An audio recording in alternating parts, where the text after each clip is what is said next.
प्रेम से बोलिए ओम नमः शिवाय। भक्तों, आज के इस वीडियो में मैं आप सभी को सुनाऊंगी दुबड़ी साते की संपूर्ण व्रत कथा। यह त्योहार भादो सुदी साते को आता है। इस दिन दुबड़ी की पूजा करनी चाहिए। एक पट्टे पर दुबड़ी, कुछ बच्चों की मूर्ति, सर्पों की मूर्ति, एक मटका और एक औरत का चित्र मिट्टी से बना ले। उनको चावल, जल, दूध, रोली, आटा, घी, चीनी मिलाकर लोई बनाकर उससे पूजे। दक्षिणा चढ़ावे और भीगा हुआ बाजरा चढ़ावे। मोठ बाजरे का बायना निकालकर सासू जी को पाव लगकर दे देवे। फिर दुबड़ी साते की कहानी सुने। इस दिन ठंडा खाना खाना चाहिए। यदि इसी साल किसी लड़की का विवाह हुआ हो तो वह उजमन करे। उजमन में मोठ बाजरे की 13 कूरी एक थाली में लेकर तथा 1 रुपया व एक साड़ी रखकर हाथ फेरकर अपनी सासू जी को पाव लगकर दे देवे। अब सुनिए कथा। एक साहूकार का 7 बेटा था। जब वह अपने किसी बेटे का विवाह करता, उसी समय उसका वह बेटा मर जाता था। इस प्रकार उसके 6 बेटे मर चुके थे। सबसे छोटा बेटा अभी बाकी था। एक दिन की बात है कि छोटे बेटे के विवाह की बात चली। शादी तय हो गई। रिश्तेदार को न्योता भी भेज दिया गया। जब इस लड़के की बुआ आ रही थी तो उसे रास्ते में एक बुढ़िया माई मिली। वह चक्की से आटा पीस रही थी। वहां लड़के की बुआ बैठ गई और बुढ़िया माई के चरण छूकर प्रणाम किया। बुढ़िया बोली, बेटी तू कहाँ जा रही है? तब उसने सब हाल कह सुनाया। बुढ़िया बोली, वह तो घर से निकलने पर दरवाजे से दबकर मर जाएगा। अगर वहां से बच भी गया तो रास्ते में बारात रुकेगी, वहां पेड़ गिर जाएगा। अगर वहां से भी बच गया तो ससुराल में दरवाजा गिरने पर दबकर मर जाएगा। अगर वहां भी न मरा तो 7वें भावर पर सर्प काट लेगा और वह मर जाएगा। यह बात सुनकर लड़के की बुआ कहने लगी, माँ इसके बचने का कोई उपाय तो होगा। तब बुढ़िया माई बोली, है, परंतु बहुत कठिन है बेटी। सुन बेटी, उस लड़के को पीछे की दीवार फोड़कर निकालना। पेड़ के नीचे बारात न रुकने देना। ससुराल में भी पीछे से दरवाजा कराकर ले जाना। भौरों पर एक कटोरा दूध का भरकर रख देना और एक तात का फांसा बनाकर रख देना। जब वह सांप आए तो दूध पिलाकर बांध देना। फिर सांपिन आए तो और वह सांप मांगेगी, तब तुम उससे अपने 6 भतीजों को मांग लेना। वह उन्हें जीवित कर देगी। साथ में इस बात को किसी को न सुनाना, नहीं तो सुनने वाले और सुनाने वाले दोनों की मृत्यु हो जाएगी। फिर लड़का नहीं बच सकता। यह कहकर बुढ़िया जाने लगी और बोली, मेरा नाम दुबड़ी है। यह सुनकर बुआ घर आई। जब बारात जाने लगी तब वह रास्ता रोककर खड़ी हो गई और कहने लगी, पीछे से दरवाजा बनाकर ले जाओ। तब पीछे के दरवाजे से लड़का निकाला तो घर का पुराना दरवाजा गिर गया। तब सब कहने लगे, बुआ ने तो अच्छा किया। जब बारात चलने लगी तो बुआ भी जाने को बोली। सबने मना किया कि औरतें बारात में नहीं जाती, पर वह नहीं मानी और बारात के साथ साथ चल दी।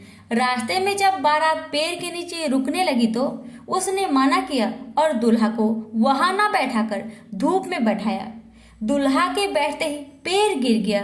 इस बात को देखकर सब हैरान हो गए और बुआ की बड़ाई करने लगे।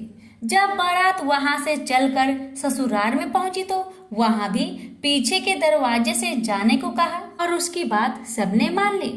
पीछे के दरवाजे से जैसे ही लड़का घर में घुसा कि दरवाजा गिर गया। तब सब कहने लगे कि यह बात बुआ को किस प्रकार पता चली। जब भौरे पड़ने लगी तो उसने एक कटोरा कच्चा दूध मंगवाया और तात का फांसा बनाकर रख लिया। जब 7वीं भंवर पड़ने लगी तभी सर्प आया।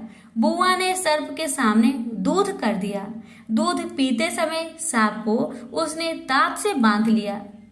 तब बाद में सांपिन आई और उसने अपना सांप मांगा। तब लड़के की बुआ ने अपने 6 भतीजों को मांग लिया। सांपिन ने उसके 6 भतीजों को जीवित कर दिया और सांप को साथ लेकर चली गई। इस प्रकार उसे 7 भतीजे मिल गए। बारात घर वापस आई तब लड़के की बुआ ने सप्तमी के दिन दुबड़ी की पूजा करी। इसी से इसको दुबड़ी साते कहते हैं। हे दुबड़ी मैया, जैसे तूने बुआ की सातों भतीजों को दिए वैसे सबको देना। प्रेम से बोलिए दुबड़ी मैया की जय। संतान सप्तमी की व्रत कथा। एक बार श्री कृष्ण ने युधिष्ठिर को बताया कि किसी समय मथुरा में लोमस ऋषि आए थे। मेरे माता पिता देवकी तथा वासुदेव ने भक्ति पूर्वक उनकी सेवा की तो ऋषि ने उन्हें कंस द्वारा मारे गए पुत्रों के शोक से उबरने के लिए आदेश दिया। हे देवकी, कंस ने तुम्हारे कई पुत्रों को पैदा होते ही मारकर तुम्हें पुत्र शोक दिया है। इस दुख से मुक्त होने के लिए तुम संतान सप्तमी का व्रत करो। राजा नहुस की रानी चंद्रमुखी ने भी यह व्रत किया था, तब उसके भी पुत्र नहीं मरे। यह व्रत तुम्हें भी पुत्र शोक से मुक्त करेगा। देवकी ने पूछा, हे देव, मुझे व्रत का पूरा विधि विधान बताने की कृपा करे ताकि मैं विधि पूर्वक व्रत संपन्न करूं। लोमस ऋषि ने उन्हें व्रत का पूजन विधान बताकर व्रत कथा भी बताई। नहुस अयोध्यापुरी का प्रतापी राजा था। उसकी पत्नी का नाम चंद्रमुखी था। उसके राज्य में ही विष्णुदत्त नामक एक ब्राह्मण रहता था। उसकी पत्नी का नाम रूपवती था। रानी चंद्रमुखी तथा रूपवती में परस्पर घनिष्ठ प्रेम था। एक दिन वे दोनों सरयू में स्नान करने गए। वहां अन्य स्त्रियां भी स्नान कर रही थी। उन स्त्रियों ने वहीं पार्वती शिव की प्रतिमा बनाकर विधि पूर्वक उनका पूजन किया। रानी चंद्रमुखी तथा रूपवती ने उन स्त्रियों से पूजन का नाम तथा विधि पूछी। उन स्त्रियों में से एक ने बताया, हमने पार्वती सहित शिव की पूजा की है। भगवान शिव का डोरा बांधकर हमने संकल्प किया कि जब तक जीवित रहेगी तब तक यह व्रत करती रहेगी। यह मुक्ता भरण व्रत सुख तथा संतान देने वाला है। उस व्रत की बात सुनकर उन दोनों सखियों ने भी जीवन प्रयत्न इस व्रत को करने का संकल्प करके शिव जी के नाम का डोरा बांध लिया, किंतु घर पहुंचने पर वे संकल्प को भूल गई। फलतः मृत्यु के पश्चात रानी बनरी तथा ब्राह्मणी मुर्गी की योनि में पैदा हुई। कालांतर में दोनों पशु योनि छोड़कर पुनः मनुष्य योनि में आई। चंद्रमुखी मथुरा के राजा पृथ्वीनाथ की रानी बनी तथा रूपवती ने फिर एक ब्राह्मण के घर जन्म लिया। इस जन्म में रानी का नाम ईश्वरी तथा ब्राह्मणी का नाम भूषणा था। भूषणा का विवाह राज पुरोहित अग्निमुखी के साथ हुआ। इस जन्म में भी उन दोनों में बड़ा प्रेम हो गया। व्रत भूलने के कारण ही रानी इस जन्म में भी संतान सुख से वंचित रही। गर्भावस्था में उसने एक गूंगा तथा बहरा पुत्र जन्मा, मगर वह भी 9 वर्ष का होकर मर गया। भूषणा ने व्रत को याद रखा था, इसलिए उसके गर्भ से सुंदर तथा स्वस्थ 8 पुत्रों ने जन्म लिया। रानी ईश्वरी के पुत्र शोक की संवेदना के लिए एक दिन भूषणा उससे मिलने गई। उसे देखते ही रानी के मन में डाह पैदा हुई। उसने भूषणा को विदा करके उसके पुत्र को भोजन के लिए बुलाया और भोजन में विष मिला दिया, परंतु भूषणा के व्रत के प्रभाव से उनका बाल भी बाका ना हुआ। इससे रानी को और भी अधिक क्रोध आया। उसने अपने नौकरों को आज्ञा दी कि भूषणों के पुत्र को पूजा के बहाने यमुना के किनारे ले जाकर गहरे जल में धकेल दिया जाए, किंतु भगवान शिव और माता पार्वती की कृपा से इस बार भी भूषणा के बालक व्रत के प्रभाव से बच गए।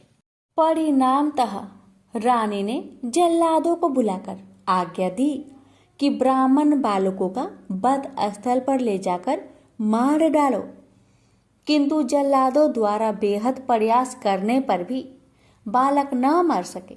यह समाचार सुनकर रानी को आश्चर्य हुआ।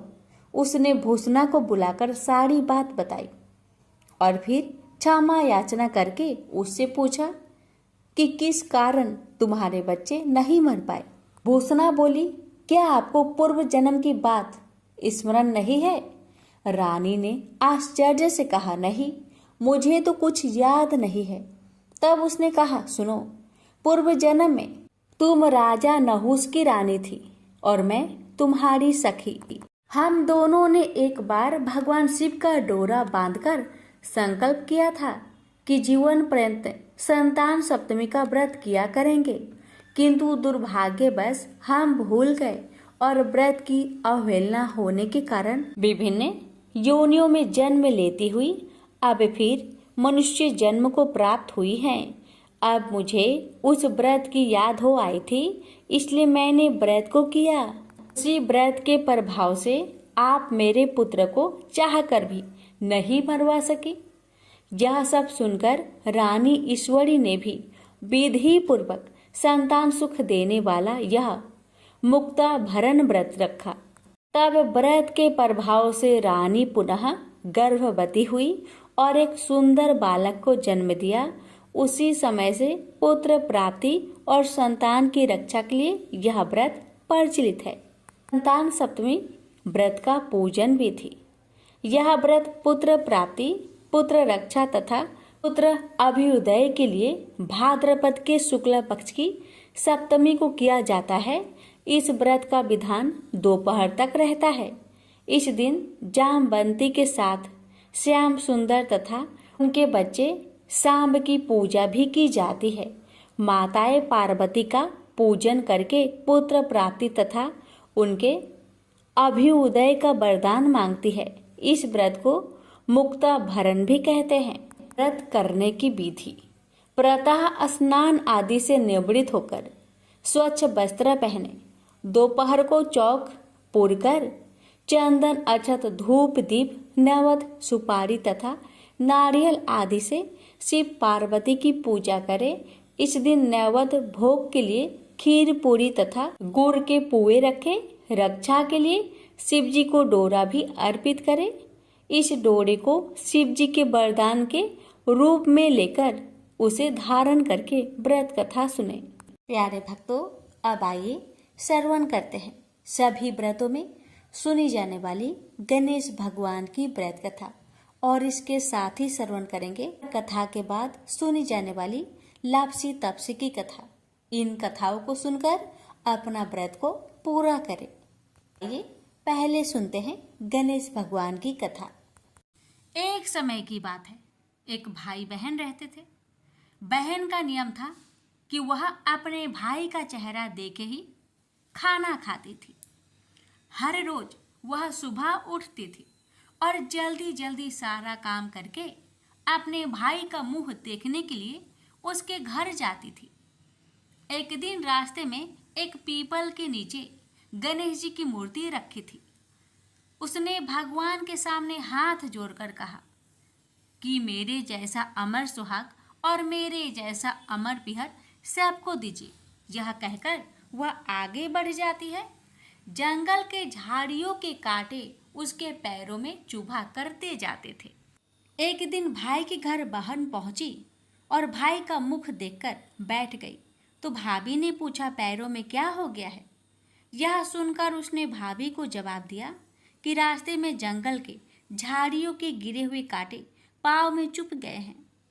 जब वह वापस अपने घर आ जाए तब भाभी ने अपने पति से कहा कि रास्ते को साफ करवा दो, आपकी बहन के पाँव में बहुत सारे कांटे चुभ गए हैं। भाई ने तब कुल्हाड़ी लेकर सारी झाड़ियों को काटकर रास्ता साफ कर दिया, जिससे गणेश जी का स्थान भी वहां से हट गया।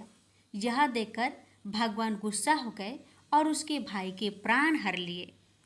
लोग अंतिम संस्कार के लिए जब भाई को ले जा रहे थे तब उसकी भाभी रोते हुए लोगों से कही, थोड़ी देर रुक जाओ, उसकी बहन आने वाली है। वह अपने भाई का मुख देखे बिना नहीं रह सकती, उसका यह नियम है। तब लोगों ने कहा, आज तो देख लेगी पर कल कैसे देखेगी? रोज दिन की तरह बहन अपने भाई का मुंह देखने के लिए जंगल में निकली। तब जंगल में उसने देखा कि सारा रास्ता साफ किया हुआ है। जब वह आगे बढ़ी तो उसने देखा कि सिद्धि विनायक को भी वहां से हटा दिया गया है। तब उसने जाने से पहले गणेश जी को एक अच्छे स्थान पर रखकर उन्हें स्थान दिया और हाथ जोड़कर बोली, भगवान, मेरे जैसा अमर सुहाग और मेरे जैसा अमर पिहर सबको देना। और फिर बोलकर आगे निकल गई। भगवान तब सोचने लगे, अगर इसकी नहीं सुनी तो हमें कौन मानेगा, हमें कौन पूजेगा। तब सिद्धि विनायक ने उसे आवाज दी, बेटी, इस खेजड़ी की 7 पत्तियां लेकर जा और उसे कच्चे दूध में घोलकर भाई के ऊपर छींटा मार देना, वह उठकर बैठ जाएगा। यह सुनकर जब पीछे मुड़ी तो वहाँ कोई नहीं था। फिर वह यह सोचने लगी कि ठीक है, जैसा सुना वैसा कर लेती हूँ। फिर वह 7 खेजड़ी की पत्तियां लेकर अपने भाई के घर पहुंची। उसने देखा वहाँ कई लोग बैठे हुए हैं। भाभी बैठी रो रही है और भाई की लाश रखी है। तब उसने उस 7 पत्तियों को बताए हुए नियम के तहत भाई के ऊपर इस्तेमाल किया। तब भाई उठकर बैठ गया। भाई बोला बहन से, बोला मुझे बहुत ही गहरी नींद आ गई थी। तब बहन बोली, यह नींद किसी दुश्मन को भी ना आए। और उसने सारी बात अपने भाई को बता दी। तो मान्यता के अनुसार ये है गणेश जी की चमत्कारी कथा। प्रेम से बोलिए गणेश भगवान जी की जय हो। लापसी तपसी की कथा। एक लापसी था, एक तपसी था। तपसी हमेशा भगवान की तपस्या में लीन रहता था। लापसी रोजाना 1.25 सेर की लापसी बनाकर भगवान का भोग लगाकर जीम लेता था। एक दिन दोनों लड़ने लगे। लापसी बोला, मैं रोज भगवान की तपस्या करता हूँ, इसलिए मैं बड़ा हूँ। लापसी बोला कि मैं रोज भगवान को 1.25 सेर लापसी का भोग लगाता हूँ, इसलिए मैं बड़ा हूँ। नारद जी वहां से गुजर रहे थे। दोनों को लड़ता देखकर उनसे पूछा कि क्यों तुम लड़ रहे हो। लापसी ने खुद को बड़ा होने का कारण बताया और तपसी ने अपना कारण बताया। नारद जी बोले, तुम्हारा फैसला मैं कर दूंगा। दूसरे दिन लापसी और तपसी नहाकर अपनी रोज की भक्ति करने आए तो नारद जी ने छुपकर 1.25 करोड़ की एक अंगूठी उन दोनों के आगे रख दी। तपसी की नजर जब अंगूठी पर पड़ी तो उसने चुपचाप अंगूठी उठाकर अपने नीचे दबा ली। लापसी की नजर अंगूठी पर पड़ी लेकिन उसने ध्यान नहीं दिया। भगवान को भोग लगाकर लापसी खाने लगा। नारद जी सामने आए तो दोनों ने पूछा कि कौन बड़ा। तो नारद जी ने तपसी को खड़ा होने को कहा। वो खड़ा हुआ तो उसके नीचे दबी अंगूठी दिखाई पड़ी। नारद जी ने तपसी से कहा, तपस्या करने के बाद भी तुम्हारी चोरी करने की आदत नहीं गई, इसलिए लापसी बड़ा है और तुम्हें तुम्हारी तपस्या का कोई भी फल नहीं मिलेगा। तपसी शर्मिंदा होकर माफी मांगने लगा। उसने नारद जी से पूछा, मुझे मेरी तपस्या का फल कैसे मिलेगा। नारद जी ने कहा, यदि कोई गाय और कुत्ते की रोटी नहीं बनाएगा तो फल तुझे मिलेगा। यदि कोई ब्राह्मण को भोजन करवाकर दक्षिणा नहीं देगा तो फल तुझे मिलेगा। यदि कोई साड़ी के साथ ब्लाउज नहीं देगा तो फल तुझे मिलेगा। यदि कोई दिए से दिया जलाएगा तो फल तुझे मिलेगा। यदि कोई सारी कहानी सुने लेकिन तुम्हारी कहानी नहीं सुने तो फल तुझे मिलेगा। उसी दिन से हर व्रत कथा कहानी के साथ लापसी तपसी की कहानी भी सुनी और कही जाती है। प्रेम से बोलिए लक्ष्मी नारायण की जय। शिव जी की आरती। ओम जय शिव ओंकारा, स्वामी जय शिव ओंकारा, ब्रह्मा विष्णु सदा शिव अर्धांगी धारा। ओम जय शिव ओंकारा। स्वामी जय शिव ओंकारा। एकानन चतुरानन पंचानन राजे, हंसानन गरुड़ासन वृषवाहन साजे। ओम जय शिव ओंकारा। स्वामी जय शिव ओंकारा। दो भुज चार चतुर्भुज 10 भुज अति सोहे। त्रिगुण रूप निरखते त्रिभुवन जन मोहे। ऐछि माला बने माला मुंड माला धारी। त्रिपुरारी कंसारी करे माला धारी। श्वेतांबर पीतांबर बाघंबर अंगे। सनकादिकी गरुणादिकी भूतादिकी संगे। कर के माध्य का मंडलु चक्र त्रिशूली धारी। सुखकारी दुखहारी जग पालनकारी। ब्रह्मा विष्णु सदा शिव जानत अविवेका। मधु के टप दो मारे सुर भयहीन करे।